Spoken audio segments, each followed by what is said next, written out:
There is a story which relates to the War of Independence against the British.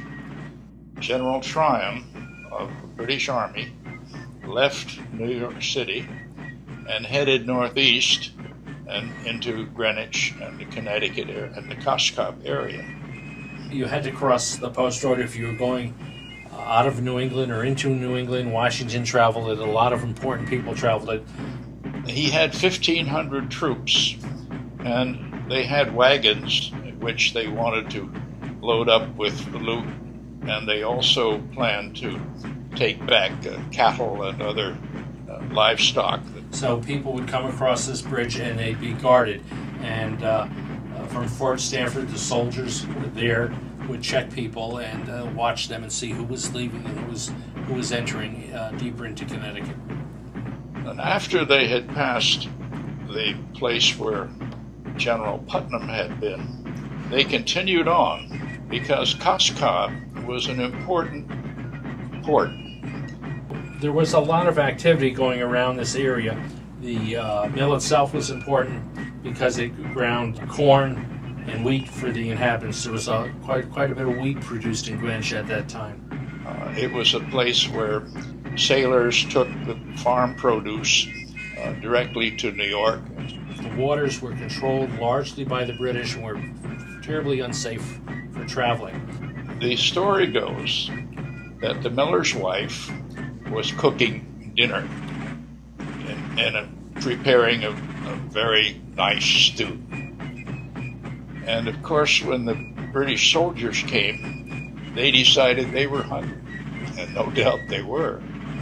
So they ordered her to serve them, and after they were seated and ready to eat, she picked up the pot by the handle and tossed the whole business into the pot.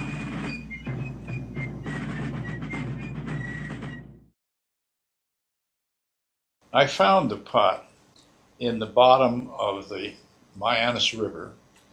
I think it was the year 1958, 1959.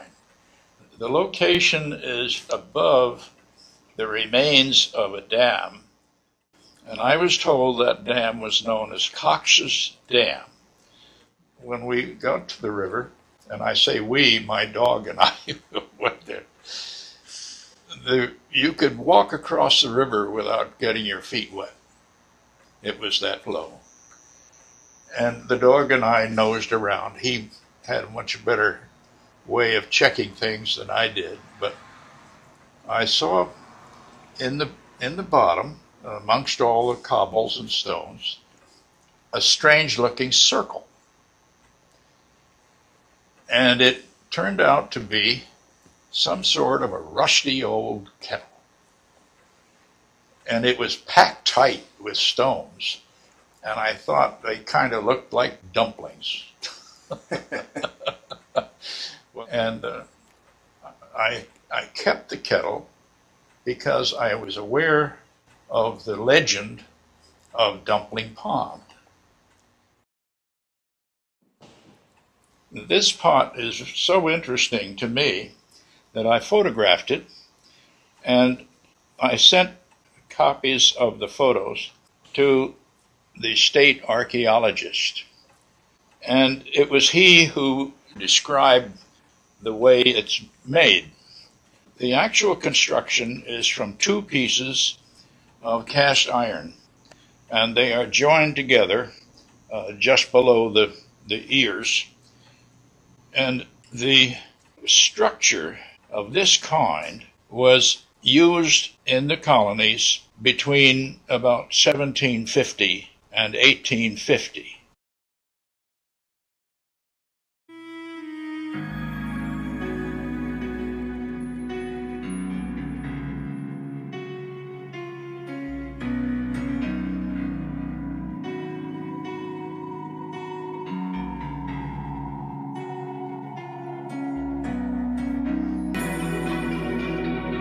That's the story. Unfortunately, there are no documents and no other records of this ever happening. And this is the only time anyone has ever come up with any evidence that might relate to that story.